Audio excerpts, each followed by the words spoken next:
Daniel Harper's medals meant nothing when he saw Emma. Her wrists bound with string, she couldn't have tied herself. The house smelled of ash, though no fire burned, and her whisper carried a warning. They're in the mirrors now. He glanced at the glass above the mantel, seeing not his reflection, but a crowd of faces, all wearing his scars. The war had followed him home. But it wasn't his to fight anymore, it was hers. The bus had left him a mile back on the county road, and the walk had been quieter than he remembered. No engines, no voices, only the sound of his boots breaking the brittle skin of frost that covered the dirt path. Daniel Harper kept his hands shoved deep into the pockets of his jacket, shoulders hunched against a wind that wasn't harsh, just empty. It was the kind of cold that didn't sting the skin, but seeped into bone. When the house came into view, the latch loose, as if no one had bothered to close it all the way in years. For a long moment he just stood there, watching his own breath gather and disappear. 2 years and change since his last deployment. 700-something days since he'd last heard his daughter's voice without static between them. He told himself all that time that there would be a moment when he stepped back into his life and it would fit again, that the door would open and the weight he carried overseas would finally slide off. But now, staring at the house, he felt nothing slide off. He felt only the ache in his knees, the way the straps of his pack had carved into his shoulders. He felt the dull throb of knowing that every letter, every promise, might not have been enough to hold this place together. He walked the last few yards slow, boots sinking slightly in the damp earth. The porch groaned when his weight met it. That sound, he remembered it. Nights sneaking out to smoke when Sarah was still alive, careful to step over the third board because it always squeaked louder. Now, every board gave him away. Daniel raised his hand and knocked 3 times. Firm, the way soldiers knock. The sound bounced inside the walls and came back thinner, as if the house itself had hollowed. He waited. No rush of footsteps, no muffled voice calling coming, just the wind worrying at the edge of the roof. He tried the handle. It turned under his palm too easily, and the door swung in with a reluctant sigh. The smell hit him first, not rot, not dirt, but the stale weight of a space left untended. Damp wood, old fabric, a hint of something sweet long gone sour. His boots sank into a rug that had once been soft. Light barely made it past the curtains, just thin blades slicing through the dim. He set the pack down near the doorway, careful, like dropping something fragile, even though nothing inside was. The sound of canvas against wood echoed too loud in the stillness. Photographs lined the shelf over the fireplace. He moved toward them without meaning to. His fingers brushed dust thick enough to write his name in. Sarah's smile behind glass. Emma's gap-toothed grin at 4 years old. Moments sealed in time, untouched by the days that had come after. The living room felt smaller than it used to. Or maybe he had grown too large in the spaces were carved inside him. That was the quiet in this house now. Not peace, but vacancy. His chest tightened with a familiar weight, the one that whispered late at night in the barracks. You left. You weren't here. And maybe no one waited. For a heartbeat, Daniel wanted to turn around, walk back down the porch, follow the road until it spat him out somewhere anonymous where no one knew his name. It would be easier than facing the truth carved into these walls. Then, faintly, from somewhere deeper in the house, a floorboard creaked. A small sound, almost shy. He held his breath. The urge to leave faltered, replaced by something thin and fragile pressing up through the dark like the first shoot of grass after winter. Daniel straightened, fingers curling over his knees. His voice stayed trapped in his throat, but inside the emptiness, something shifted. The house wasn't answering him, not yet, but it wasn't entirely silent either. And in that almost sound, that hairline crack in the quiet, he felt the first hint of something he hadn't dared carry home. Hope. The second knock didn't come from his hand, but from the house itself. A soft settling of wood, as if it had exhaled after holding its breath too long. Daniel stood, every muscle drawn tight, though nothing had moved except the air. He stepped deeper into the room. The hinges complained when he nudged the door fully open, a low, aching sound that filled the space like a voice and used to speaking. Pale light slipped in behind him, spilling across the worn rug, climbing the walls until it reached the far corner where a single chair sat facing the window. Empty. He hadn't expected a welcome. Not really, but the absence was louder than he could bear. A part of him, stubborn, childlike, had still clung to the image of footsteps rushing, of a small body slamming into him, of arms clutching his neck and a voice saying Daddy's home. Instead, there was dust on the windowsill and the faint trace of something once warm that had long since cooled.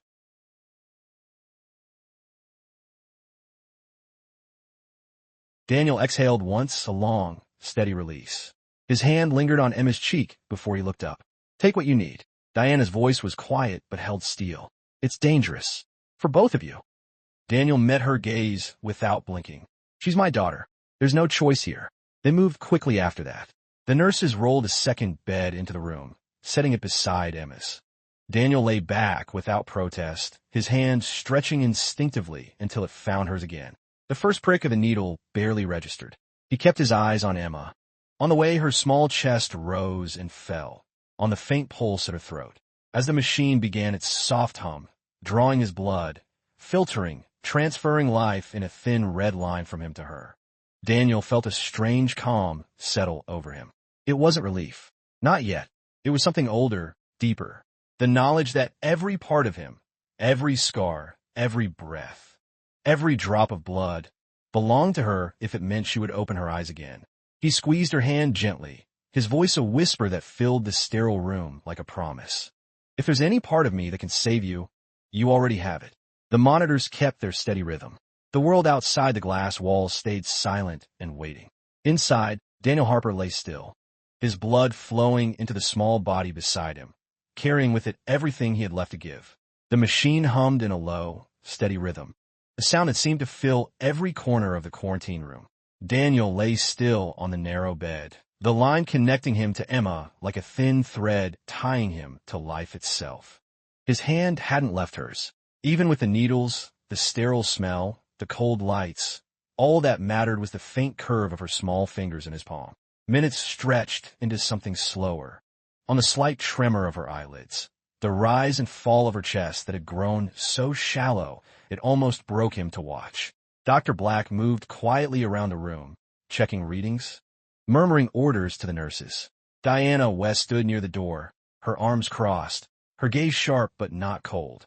She watched Emma like someone who understood what was at stake far beyond the science of it. The color of Emma's skin shifted first. Not much, just a faint change.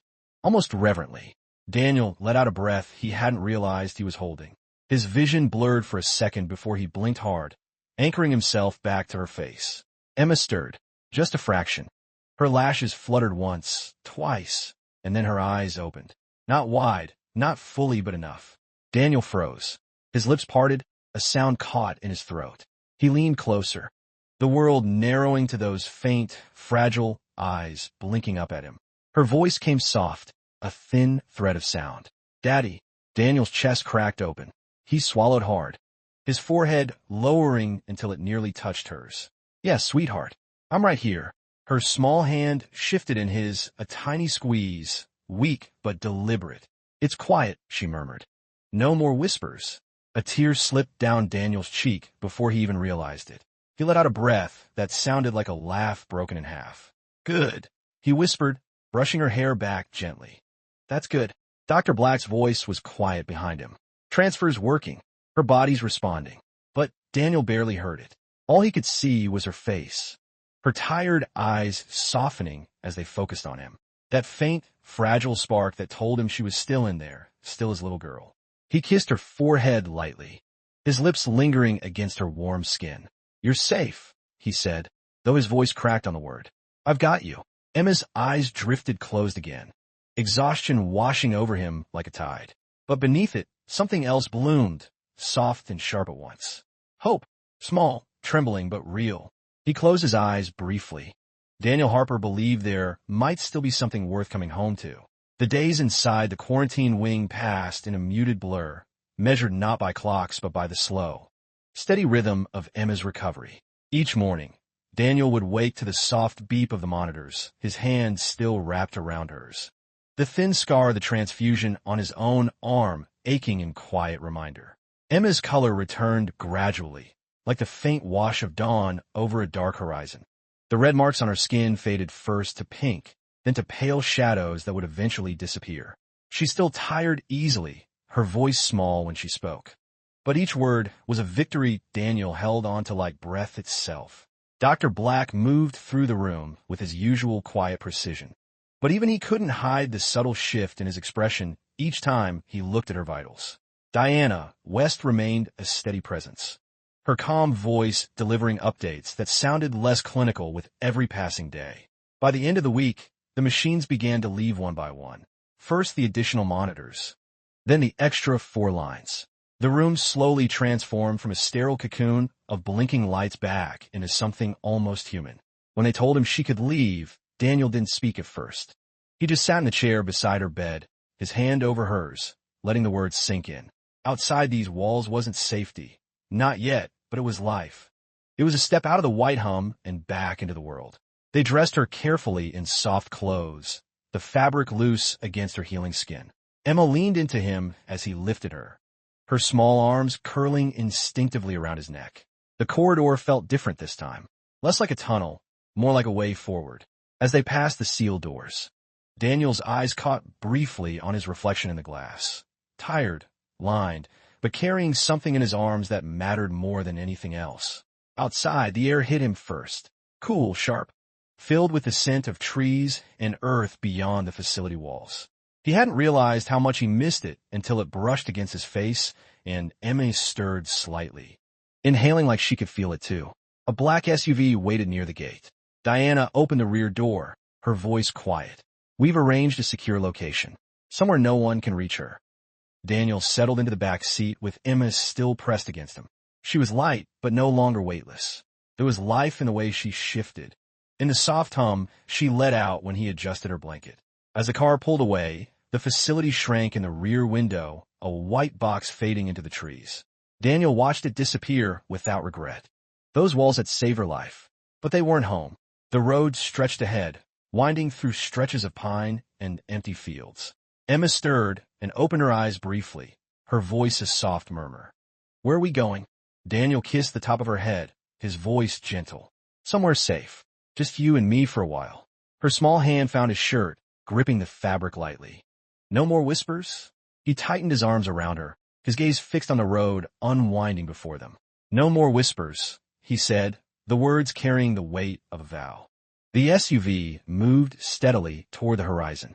For the first time in what felt like years, Daniel let himself breathe without counting the spaces between.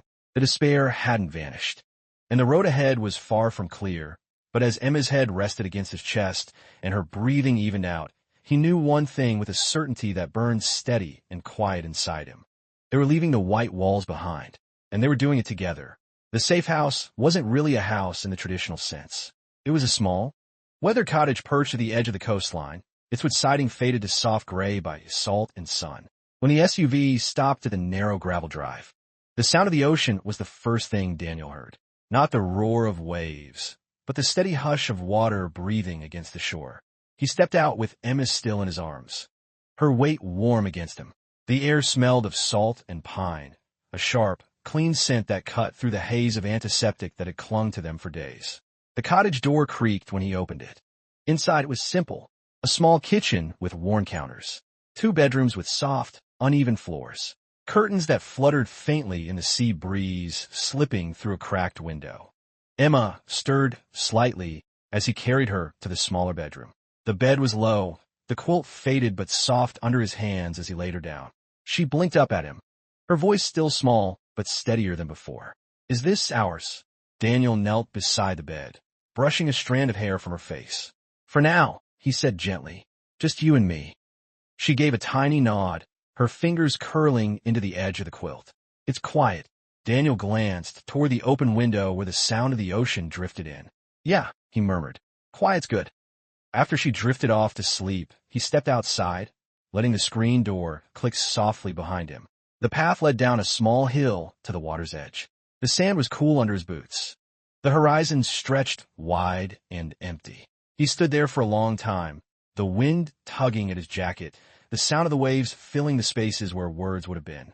His hands curled briefly into fists at his sides, not in anger this time, but in something closer to resolve.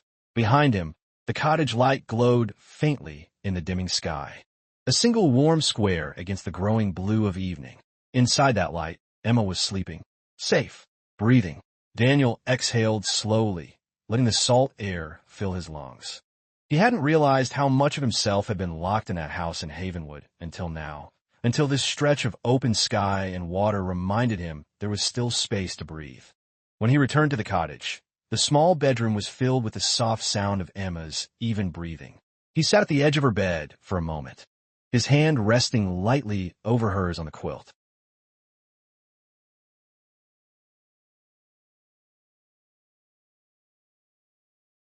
For the first time since he'd come home, the weight pressing on his chest eased. Not gone, not forgotten, but lighter. He looked at her sleeping face, at the faint smile that had appeared there even in rest, and felt the quiet truth settle into him like the tide against the shore. They weren't just surviving anymore. They were beginning again. Morning came soft and pale over the water. The first light slipped through the thin curtains, brushing the walls of the small bedroom in gentle strokes.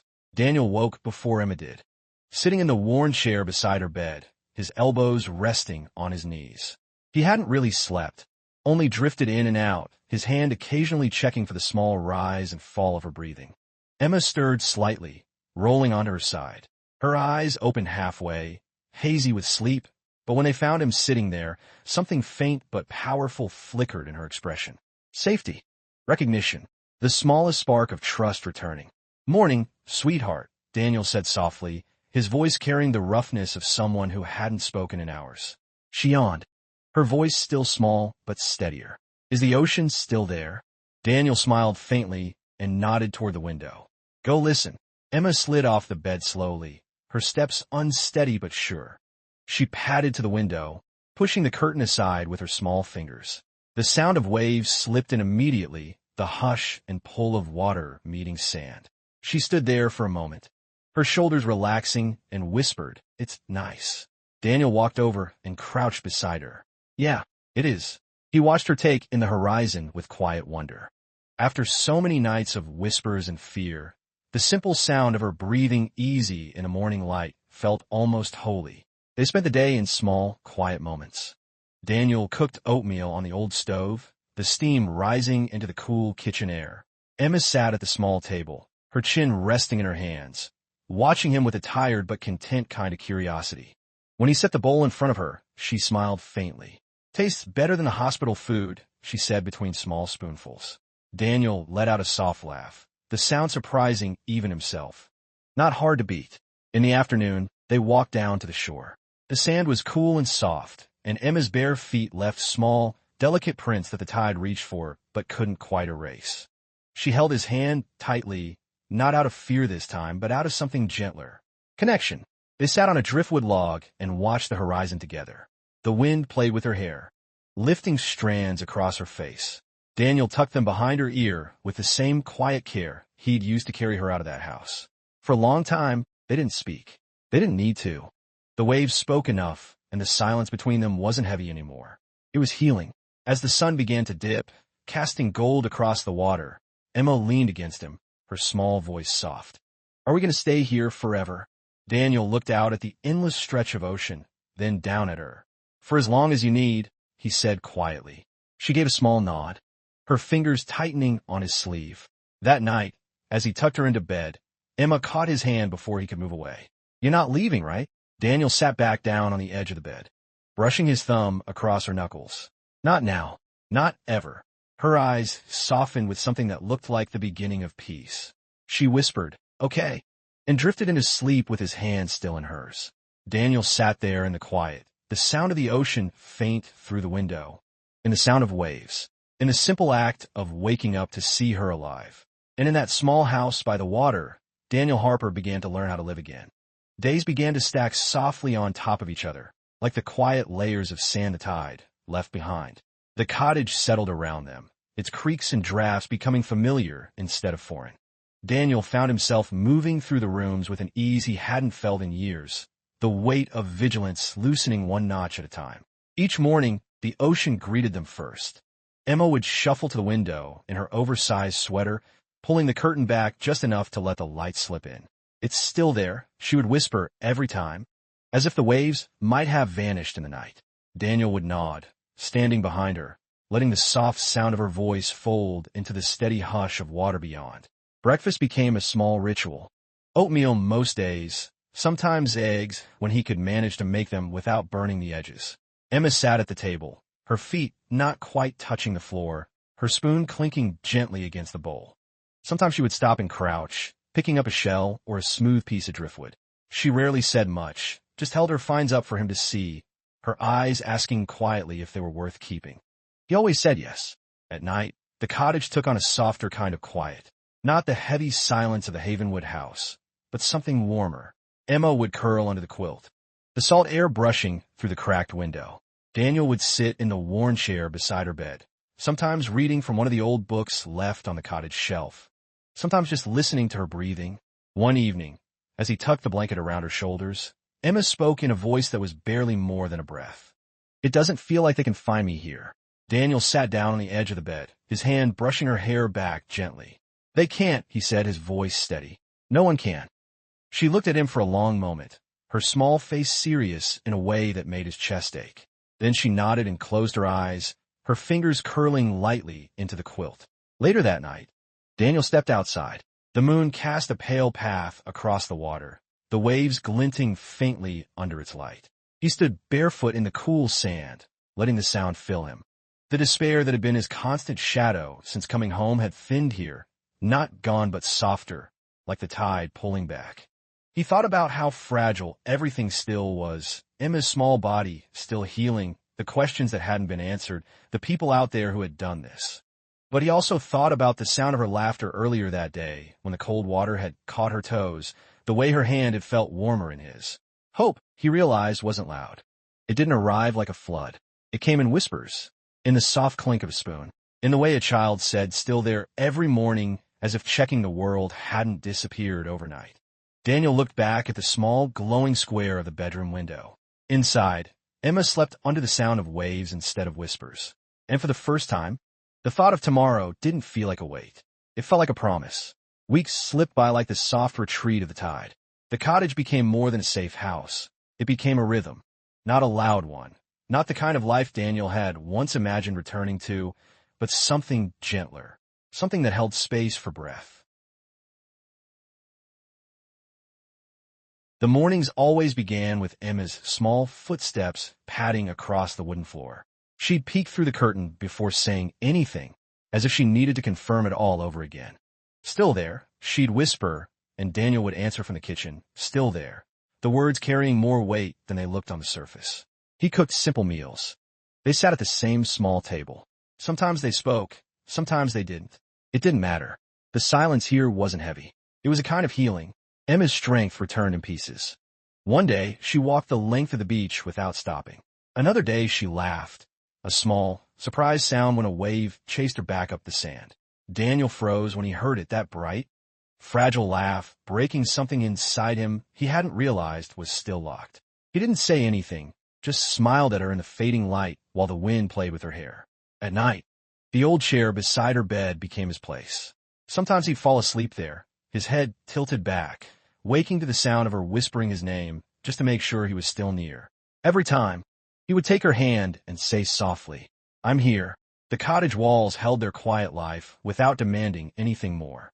The salt air seeped into the wood, the soft sound of the ocean into their bones. Daniel began to notice small things again. The way Emma's hair caught the light when she sat by the window, the faint creak of the floorboards that somehow felt like home, the steady beat of his own heart when she leaned against him without fear. One evening, as the sun sank into the horizon, Emma handed him a small piece of driftwood she'd been carrying around for days. "For you," she said, her voice shy but steady. Daniel turned it over in his hand. It wasn't anything special, just a pale, smooth piece of wood shaped vaguely like a heart. But his throat tightened anyway. "Thank you," he said softly, brushing his thumb over its surface. Emma leaned against his side, watching the waves. "We can stay here forever, right?" Daniel looked out at the endless stretch of water, the cottage behind them glowing faintly in the dusk. He didn't have answers for the world outside, for what waited beyond this fragile piece. But he knew what he could promise now. "For as long as you need," he said. Emma nodded, her small hand finding his. They sat there until the light faded and the first stars appeared, the sound of the ocean steady and unbroken. Later that night, after tucking her in, Daniel lingered by the window. The moon cast silver across the water, and for the first time in years, the weight in his chest didn't feel like something crushing him. It felt like something keeping him grounded. A quiet life was returning, not perfect, not untouched, but real. And as he turned back to see Emma asleep under the soft quilt, he realized that was enough. More than enough. The whispers were gone. The waves remained. And in that balance, Daniel Harper finally began to believe in tomorrow. The cottage had begun to feel untouchable, a small island where the world outside couldn't reach. Days had taken on their gentle shape. The ocean in the morning, quiet meals, Emma's slow, steady laughter returning like something delicate growing back into the light. But peace, Daniel knew, was never permanent. Not in his life. Not in the lives of men who carried too many ghosts. It was late afternoon when the knock came. 3 sharp raps against the old wood of the cottage door, cutting through the sound of the waves and the faint clink of spoons in the kitchen. Daniel froze mid-motion, the kettle's handle warm his hand. Emma looked up from the table, her wide eyes meeting his. The knock came again. Not frantic, not soft, just deliberate. Daniel's body moved before his mind caught up, old instinct waking like a muscle memory. He stepped to the door quietly, his shoulders tensing under the weight of the unknown. When he opened it, the wind slipped inside first, carrying salt air and the faint sound of gulls. And standing there, framed by the fading light, was a woman he hadn't seen since the day his world broke. Vanessa. Her hair was tied back the same way, though a few strands had come loose, whipped by the coastal wind. Her face looked thinner, harder, but the eyes were the same, a storm of something between regret and resolve. Daniel, she said softly, her voice almost lost under the sound of the sea. For a moment, neither of them moved. Behind him, he heard the soft scrape of a chair as Emma stood, her small footsteps on the worn floor. Vanessa's eyes shifted, landing on the edge of the table where a child's hand gripped the wood. Her breath caught just slightly. Emma. Daniel stepped into the doorway, blocking her view without meaning to. His voice was low, quiet, but carrying a weight that made the air between them tighten. You shouldn't be here. I know, she said. There was no fight in her tone, only something raw. But I had to see her. Just once. The wind moved between them, carrying the smell of the sea and the faint warmth of the setting sun. Daniel studied her face, the lines of someone who'd made choices she couldn't take back. And for a moment the silence held all of it, the hurt, the betrayal, the faint thread of something that used to be trust. Behind him, Emma's voice came soft, uncertain. Daddy? Who is it? Daniel closed his eyes briefly. When he opened them, his voice had softened too, though it still held steel beneath. Go back to the table, sweetheart. He didn't turn to see if she obeyed.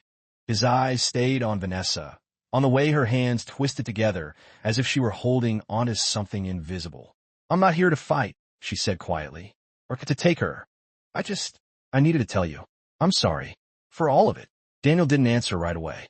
His hand rested on the doorframe, the rough wood grounding him. He thought of the vials under the floor, the marks on Emma's skin, the way she had whispered, no more whispers with tears on her cheeks.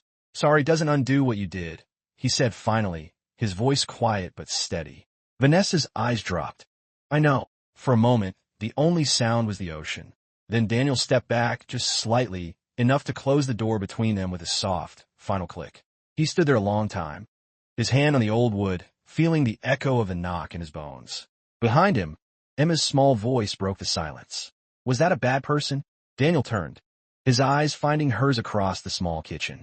He knelt down, so they were level, brushing a loose strand of hair from her face.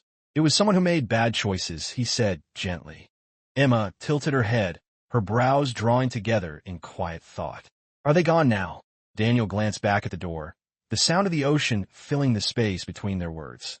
Yeah, he said softly. They're gone. And for that night, at least, the cottage held its fragile peace a little tighter.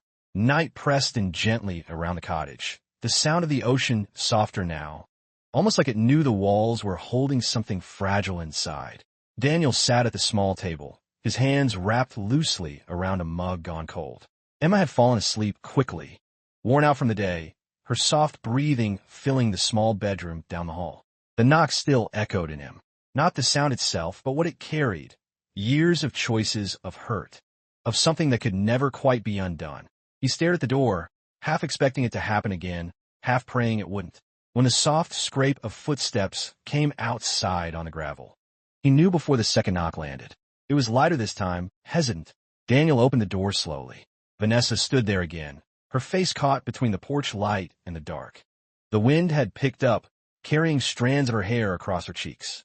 "I shouldn't have come back," she said quietly, her voice almost swallowed by the sea. Daniel leaned against the frame, his hand steady on the rough wood. "You're right. You shouldn't have." For a moment they stood there, the air between them thick with everything they didn't say. Vanessa's eyes dropped to the ground, then lifted again, meeting his. "I didn't come to make excuses. I need you to know it wasn't supposed to happen like that. She wasn't supposed to get hurt." Her voice broke slightly on the last word. Daniel's jaw tightened, but his voice stayed even. "She's 8 years old. Hurt doesn't get undone because it wasn't supposed to happen." Vanessa swallowed hard, her fingers twisting together. "I know." She hesitated, then added, softer, "Is she okay?" He thought of Emma's small hand clutching his sleeve on the beach, of her whispering still there every morning like she needed to check the world hadn't vanished. He thought of the red marks fading slowly from her skin. "She's healing," Daniel said finally. The words felt heavy in his mouth. Vanessa closed her eyes briefly, and when she opened them, they were shining in the dim light. "Good." The wind moved between them, carrying the scent of salt and pine. Daniel straightened slightly. "You can't stay. Not here. Not now. She needs quiet. She needs safety. And you're part of what she's trying to leave behind." Vanessa nodded slowly, as if she'd known the answer before she asked. "I just needed to see her. Once. To know she was real outside of what I did to her." Daniel's voice softened without meaning to. "She's real, and she's mine to protect now." For a moment, something flickered across Vanessa's face. Grief, maybe, or something like it. Then she stepped back from the doorway, the gravel crunching under her heel. "Take care of her," she said, barely louder than the wind. Daniel's hand tightened on the frame. "Always." She lingered just a second longer, then turned, her figure fading into the dark beyond the porch light. Daniel closed the door slowly this time, letting the soft click settle into the quiet. He stood there for a long while listening to the ocean, to Emma's faint breathing down the hall, to the sound of his own heart still pounding harder than it should. When he finally moved to the bedroom, Emma stirred slightly as he tucked the quilt around her shoulders. Her eyes blinked open just a crack. "Was it the bad person again?" she whispered. Daniel sat down beside her, his hand brushing her hair gently. "It was someone who needed to say goodbye," he said softly. Emma's small fingers found his in the dim light. "Are they gone now?" Daniel looked at her for a long moment before nodding once. "Yeah, they're gone." Emma exhaled softly and drifted back into sleep. Daniel stayed there beside her, his hand resting over hers, the weight of words left unsaid, settling quiet and heavy inside him. Outside, the waves kept their steady rhythm, carrying the night forward one breath at a time. The morning came pale and slow, the light sliding through the thin curtains like it was hesitant to disturb the quiet. Daniel woke to the soft sound of the ocean and the small weight of Emma's hand still curled into his. She stirred just as he opened his eyes, blinking up at him with that same cautious awareness she'd carried since the first night he came home. "Daddy," she murmured, her voice still thick with sleep. Was it her? Daniel's breath caught in his chest.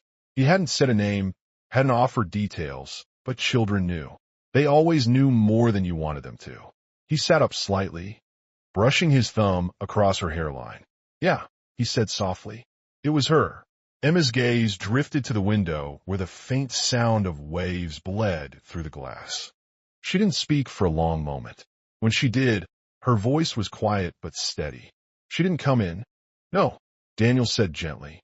"She didn't." Emma's small fingers twisted into the edge of the quilt. "I thought if she came back, it would feel happy." Her brows knitted slightly, and when she looked at him, her eyes carried a weight far older than 8. It didn't. Daniel swallowed hard, his hand resting over hers. Sometimes things don't come back the way we remember them. She thought about that for a moment, her little shoulders rising and falling with a breath that sounded too heavy for her frame. Does that mean she doesn't love me? The question hit Daniel like a sharp edge. He exhaled slowly, leaning down so his forehead touched hers, the morning light catching the soft strands of her hair. "No," he said quietly, each word deliberate. "It means she didn't know how to keep you safe. But I do, and I always will." Emma's eyes softened, a faint crease easing from her brow. She nodded once, a small, slow motion, and curled against his chest. Daniel held her there, his hand smoothing over her back, feeling the small, steady beat of her heart against his ribs. Later, they walked down to the shore. The air was cool, the sky still gray with the remnants of dawn. Emma held his hand tighter than usual, her small bare feet leaving prints side by side with his. At the edge of the water, she crouched down and let the waves kiss her toes. "Does the ocean forget things?" she asked suddenly, her voice a soft thread against the sound of the tide. Daniel knelt beside her, the damp sand cool under his knees. "Maybe it doesn't forget," he said after a pause. "Maybe it just knows how to carry things without letting them sink." Emma stared out at the horizon. He wrapped an arm around her small shoulders, pulling her gently against his side. "You already are, sweetheart." They sat there for a long while, the waves brushing against their ankles, the morning light slowly breaking open above them. Emma leaned her head against him, and for the first time since the knock on the door, Daniel felt the cottage behind them grow quiet again. Not heavy quiet, not fearful quiet, just the kind that held space for something fragile to keep growing. When they walked back up the narrow path to the cottage, Emma glanced once over her shoulder at the horizon, her voice a whisper. "Still there." Daniel squeezed her hand lightly. "Still there?" He echoed, the words carrying more than just the ocean, carrying them both. That evening, the cottage felt different. Not unsafe, not unsettled, but suspended, as if the air itself was holding its breath. Daniel sat on the small couch, Emma curled against his side under a quilt that smelled faintly of salt and old wood. The fire he'd built in the small hearth crackled softly, its warmth filling the room.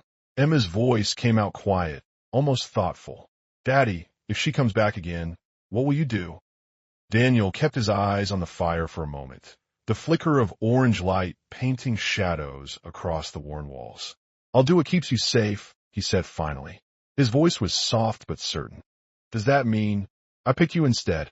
The question hit him deep, in a place he didn't have words for. He leaned down, pressing a soft kiss to the crown of her head. "No," he said quietly. "It means you picked what felt safe. And right now, that's here, with me." Her small shoulders relaxed slightly at that. She exhaled a soft breath and curled closer into him. It wasn't a battlefield, but somehow it felt heavier than both. Because here, the enemy wasn't just outside, it was memory, trust, the fragile thread of safety they were trying to weave together day by day.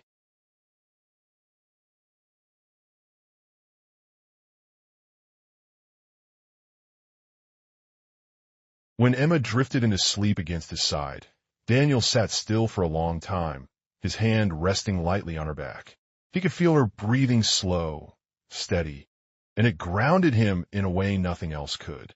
Later, after carrying her to bed and tucking the quilt around her small frame, he stood at the window looking out at the dark stretch of ocean. The waves moved quietly under the moonlight, patient and endless. He thought of Emma's question again. "Does that mean I picked you instead?" The wind brushed against the cottage walls, gentle but constant, as if to answer him. Inside, the quiet held steady, and for the first time since the knock on the door, Daniel believed they might be able to keep it that way. The days that followed slipped into a rhythm so soft it almost felt fragile, as if one wrong step might shatter it. The ocean kept its steady voice outside the cottage walls, and inside, the sound of life returned in small, almost invisible ways. Emma began to hum sometimes, quiet little tunes with no words while she drew shapes on the fogged window or sifted through shells they'd collected on the shore. The first time Daniel heard it, he froze in the doorway, letting the sound sink into him like sunlight through cold water. It wasn't loud. It wasn't even happy in the way laughter was, but it was life. Every morning, she still pulled back the curtain and whispered, "Still there." And every morning, Daniel answered from wherever he stood, "Still there." The words had become more than a ritual now. They were a promise disguised as something simple. One afternoon, they sat together on the small porch, the wind carrying the salt air over the worn wood. Emma's legs dangled off the edge, her toes not quite reaching the ground. She held a piece of driftwood in her hands, turning it over slowly, her small fingers tracing its worn edges. "Daddy," she said suddenly, her voice soft but steady, "do you think we'll ever go back?" Daniel kept his eyes on the horizon for a long moment before answering. "Back where?" She shrugged one small shoulder. "The other house. The town. Before." The word before hung between them, heavier than anything else she could have said. Daniel exhaled slowly, his gaze fixed on the slow roll of the waves. "I don't know," he said finally. "Sometimes going back isn't what we need." Emma turned the piece of wood over again, her brow furrowed in quiet thought. "It doesn't feel like home anymore," she murmured. Daniel looked down at her then, at the small curve of her shoulders, the way the wind lifted a strand of her hair across her face. He brushed it back gently, his fingers lingering for a second longer than necessary. "That's okay," he said softly. "Home can change."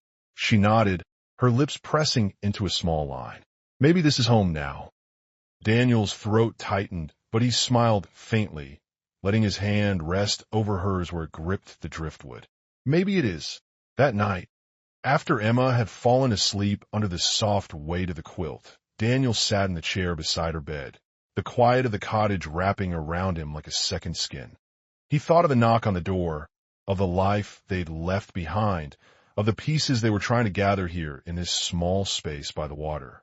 He reached over and brushed a loose strand of hair from Emma's forehead, his fingers light against her skin. "We're still here," he whispered to the dim room, to the sound of waves beyond the window. To himself, outside, the ocean moved in its endless rhythm, patient and steady. Inside, the stillness held, not empty, but full of the fragile kind of peace that only comes after a storm. The cottage settled into its own kind of silence, not hollow like the Havenwood house, but layered, filled with the soft sound of waves, the creak of old wood, the faint hum of Emma's voice when she forgot to be afraid. Daniel began to realize that quiet could have more than one meaning. It could suffocate, but here it was beginning to heal. Each day unfolded with simple rituals. Morning light spilling across the kitchen table. Emma's small hands wrapped around a warm mug of cocoa. The soft scrape of her chair as she climbed up beside him to watch the oatmeal bubble. One afternoon, rain swept in from the sea, the windows blurred with soft streaks. The sound of the rain settling into his bones like something familiar. She looked over her shoulder at him suddenly, her eyes wide in that way children's eyes carry too much truth. "Daddy, are we going to stay safe forever?" The question hit him in a place words couldn't quite reach. He stood slowly, kneeling beside her, so they were level, the blanket pooling between them.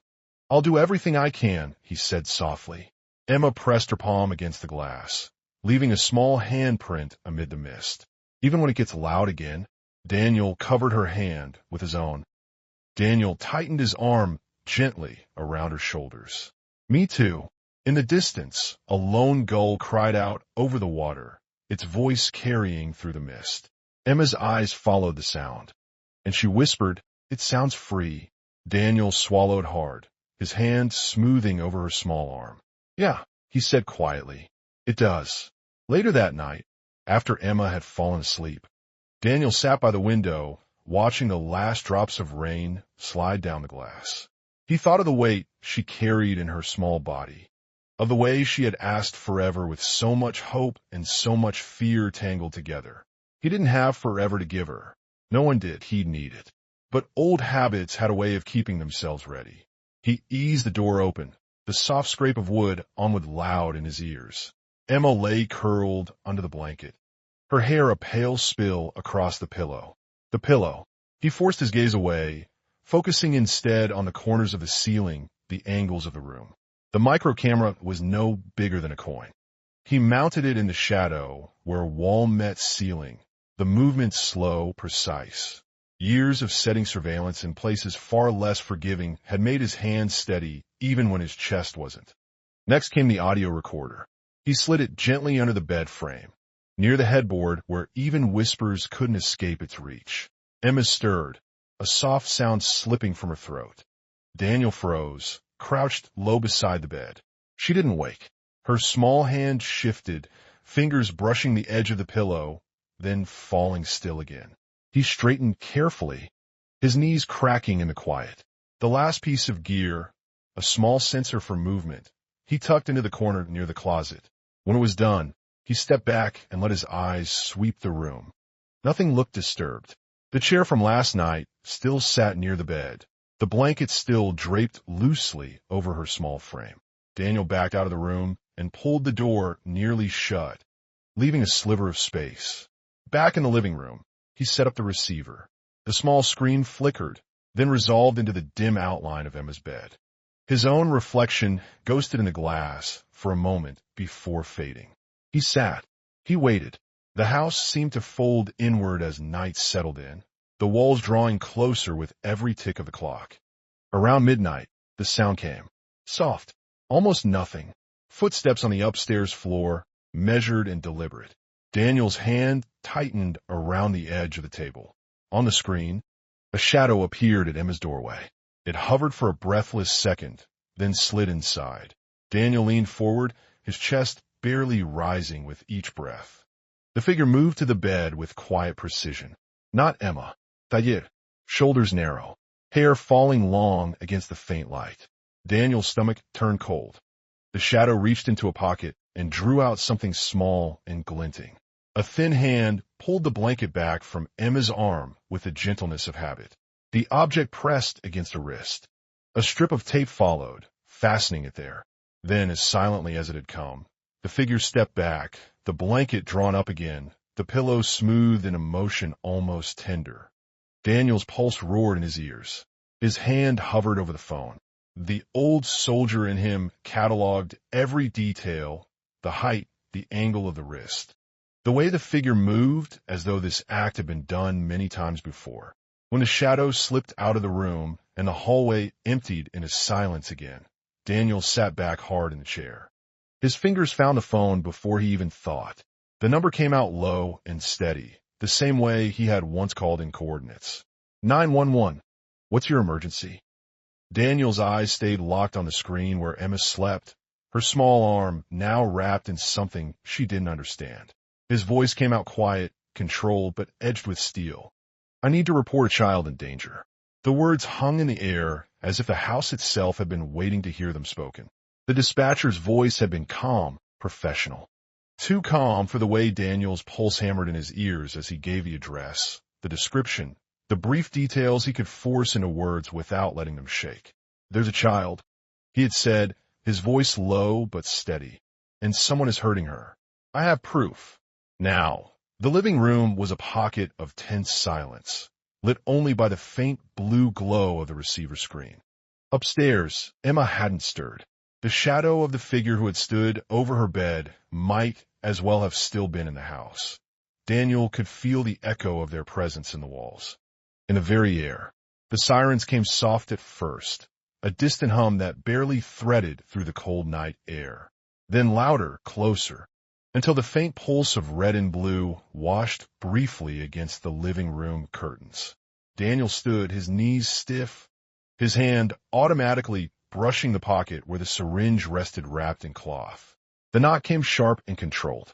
He opened the door to find two officers, one older with a weathered face, one younger with eyes still too wide for the job.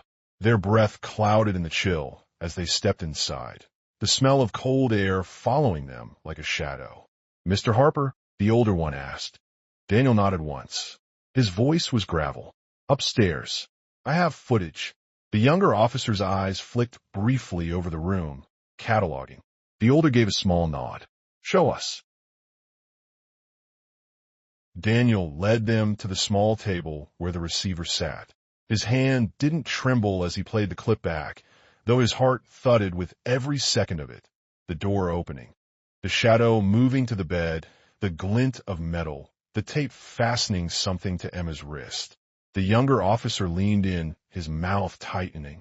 The older one stayed very still until the footage ended, and the screen returned to its quiet view of Emma sleeping. You said you had physical evidence? The older officer asked. Daniel crossed the room and returned with a cloth-wrapped syringe. He unfolded it carefully on the table, the metal catching the dim light. The younger one exhaled softly. Where did you find it? Under her pillow. Daniel's voice was low-clipped, same as whatever those things are crawling under there. The older officer exchanged a brief glance with his partner. Things? Daniel's jaw flexed. You'll see for yourself.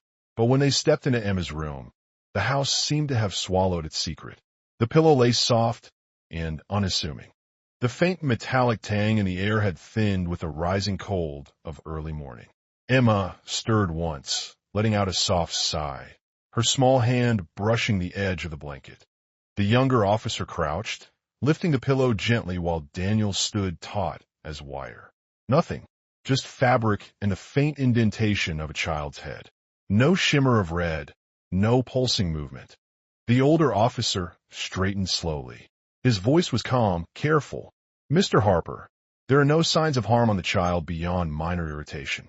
No visible threat in the room. The video doesn't show a face. It's not enough to move forward with an arrest or removal tonight. Daniel's hands curled into fists at his sides. She whispered about them. She's marked up. You saw the needle. You saw the tape on her arm. We saw a tape. A shadow. We don't doubt you believe what you saw, the older one said evenly. But belief isn't grounds for a warrant. Not without more. The younger officer's eyes softened for a brief moment before he looked away. We'll file a report. Have Child Services take a look. Daniel stared at them both. The weight of helplessness pressing into his ribs until it was hard to breathe. When they left, the flash of red and blue fading into the night. The house seemed darker than before. Daniel closed the door slowly, his hand lingering on the frame as if holding it up. He stood there for a long time, the quiet pressing in. Upstairs, a soft, fragile sound drifted down, a whimper, then a faint murmur. Don't let them whisper. Daniel's eyes closed briefly. When they opened again, they were no longer filled with despair alone. The helplessness burned, yes, but beneath it, something harder began to take shape. If the law couldn't see the enemy, then he would. Alone, if he had to, he moved back to the receiver, his hand resting on the cool edge of the table. Outside, the wind rattled the porch. Inside, the house waited, holding its breath with him. Daniel sat, the syringe glinting faintly in the half-light beside him, and whispered into the dim room not as a soldier, but as a father. You picked the wrong child. The house never really slept after the officers left. Daniel sat in the armchair until the first thin blue of dawn stretched across the horizon. His body ached with exhaustion, but his mind wouldn't let him close his eyes. Every creak of the walls sounded like a step on the stairs. Every shift of wind against the siding felt like the house breathing shallow, waiting. At 6, his phone buzzed. The sound was soft but sharp in the stillness. Daniel snatched it up, his thumb trembling over the screen. A single message, a name he hadn't seen in years. Maya, sit tight. Sending a team. 2 hours. Maya, Captain Meyer, the one person left who knew what he was when the uniform was on, and who he was when it was off. Daniel stared at the words until they blurred, then shoved the phone into his pocket and stood. 2 hours stretched like a lifetime. He moved through the house on quiet feet, checking Emma every few minutes. She was still asleep, her small body curled tight, the faint tape marks still visible on her wrist where the shadow had touched her. By the time the first car pulled up, Havenwood was still wrapped in morning fog. Daniel stepped onto the porch as the doors opened. The man who climbed out of the front was older, tall and narrow, his white hair catching the pale light.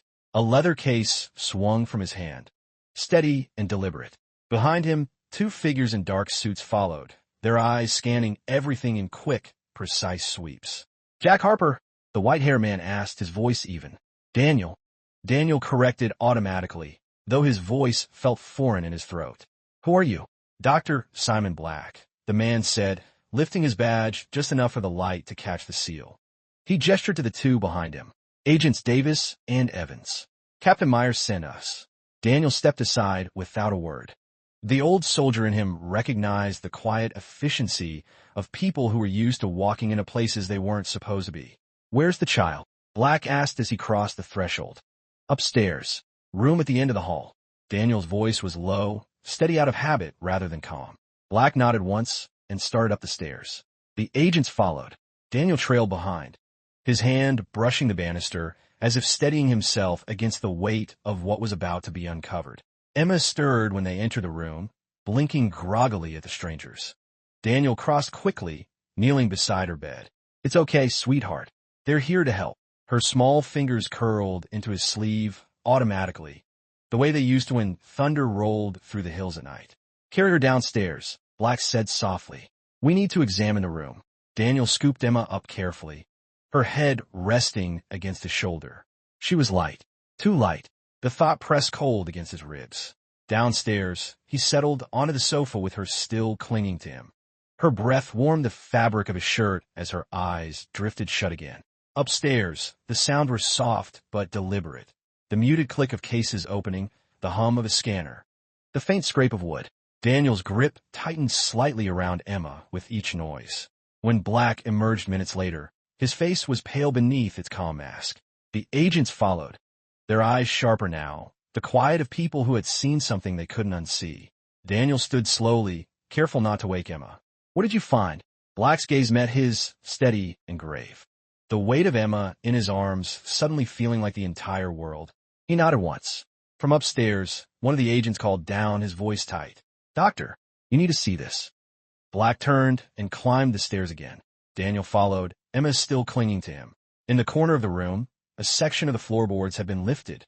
Beneath it, in a clean, precise cavity, sat several small glass vials, each one filled with a dark red fluid, each one labeled in a neat, narrow hand. "E. Harper." Daniel's knees nearly gave. He tightened his hold on Emma, pulling her close until her small heartbeat pressed against his chest. The room was silent except for the faint clink of glass as Black lifted one vial into the light. The liquid inside caught the morning sun, a deep, unnatural red. Daniel's voice was low, almost a growl. "You move her. Now." Black didn't argue. He snapped the case shut and signaled to the agents. The quiet of the house shattered under the rush of movement. The team outside bringing in containment suits, the low murmur of orders exchanged. Daniel carried Emma through it all, his arms steady, his jaw tight. For the first time since coming home, he felt something sharp and clear burn through the despair. This wasn't over. But now, finally, it had a name. The sound of boots on old wood filled the hallway, a rhythm Daniel recognized from another life. Swift, purposeful, the cadence of train movement. The federal team moved like water, flowing through the narrow space with a precision that made the house feel even smaller. Emma stirred faintly in his arms as the first white-suited figures entered. Their respirators hissed softly, the fabric of their suits brushing against the door frames as they stepped into her room. The contrast was jarring. This little house that smelled of dust and memories, and these sterile ghosts moving through it like they were crossing into a wound.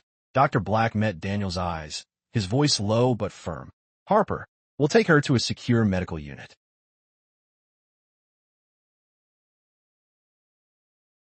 Black gave a single nod. "Then you ride with her. But we move now." The agents laid out a clear path through the house. One of them sealed Emma's room behind a sheet of plastic, the sound of tape ripping loud in the silence. Another marked the doorframe with a bright red warning tag. As they stepped onto the porch, the fog had thinned, but the world still felt muted, like it hadn't fully woken. The convoy waiting outside was stark against the soft morning light. Two unmarked vans, a small ambulance, a line of people in white moving between them with quiet urgency. Daniel descended the steps slowly, every motion deliberate. Emma was light in his arms, too light. Her fingers twitched faintly against his shirt, then stilled. The back of the ambulance yawned open, sterile white inside. Daniel climbed in without waiting for permission, settling onto the narrow bench with Emma still pressed against him. A medic in a sealed suit moved to take her vitals, the gentle beeping of monitors filling the small space. As the doors shut, the world narrowed to the hum of the engine and the soft hiss of filtered air. Daniel looked down at Emma's face, pale, her lashes dark smudges against her skin. The tape mark on her wrist was still faintly visible, a small, cruel brand. His hand cupped the back of her head, thumb brushing her hairline. "I've got you," he murmured, the words more breath than voice. "You're not alone." The convoy moved. Through the small window, Daniel caught a last glimpse of the house. The porch, the old siding, the second-story window of Emma's room, now sealed behind plastic. He held the image until it blurred. Dr. Black sat opposite him, his leather case balanced on his knees. His eyes weren't cold, just measured. "You need to prepare yourself," he said quietly over the hum of the engine. "Whatever this is, it's not small. And it's not new." Daniel didn't answer. His hand stayed on Emma's back, feeling the slow, uneven rise and fall of her breath. The words burned in his chest, but stayed there. "I don't care how big it is. It's not touching her again." The ambulance jolted slightly as it left the town road for the main highway. The medic adjusted a strap on Emma's monitor, his movements efficient but gentle. The steady beep of her heart rate filled the silence, a fragile metronome holding the moment together. For the first time in days, Daniel let his shoulders drop slightly. Not in relief. Not yet. But in something closer to resolve. The despair that had clung to him since stepping off that bus hadn't vanished, but it had changed shape. It was no longer a weight pressing him down. It was a fire being stoked.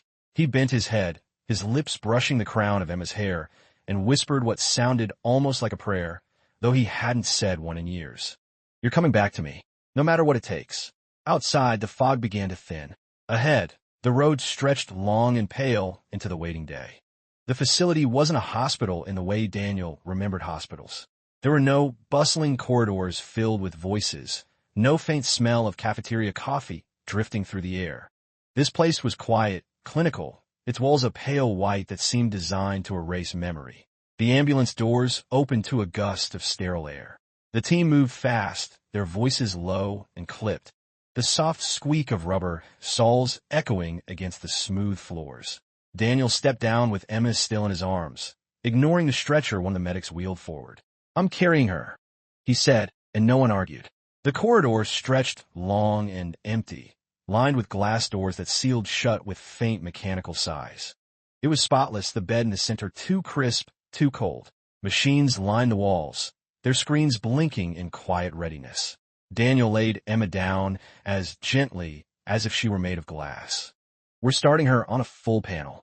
Blood, tissue, everything. We need to know what they took from her and what they left behind." Daniel's jaw tightened. "And if you find something?" Black's gaze met his. "Then we find a way to undo it." The nurses worked with quiet efficiency, placing 4 lines, attaching small electrodes to Emma's chest. Only murmured something soft and broken. "Daddy." No more whispers. Daniel leaned down, brushing his thumb across her damp temple. "No more," he said. The words heavy with a promise he wasn't sure how to keep yet. The machines hummed. The room smelled faintly of antiseptic and something sharper.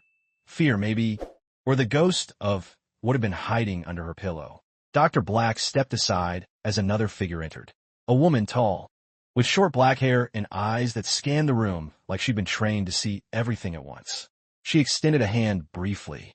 "Diana West, Bioresponse Unit." Daniel took it automatically, though his grip was tighter than it should have been. "What's happening to her?" Diana's gaze lingered on Emma before meeting his.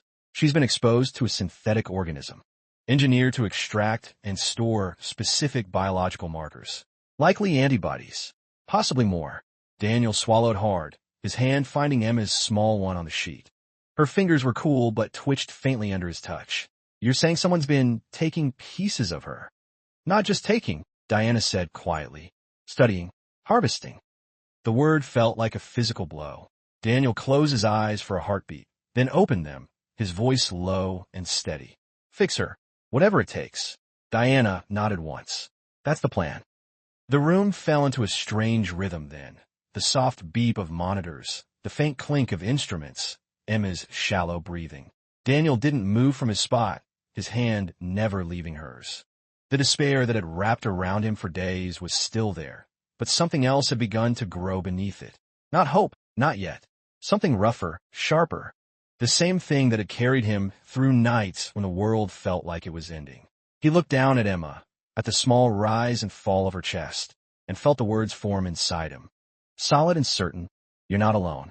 Not anymore. Outside the sealed glass door, the corridor stretched silent and white.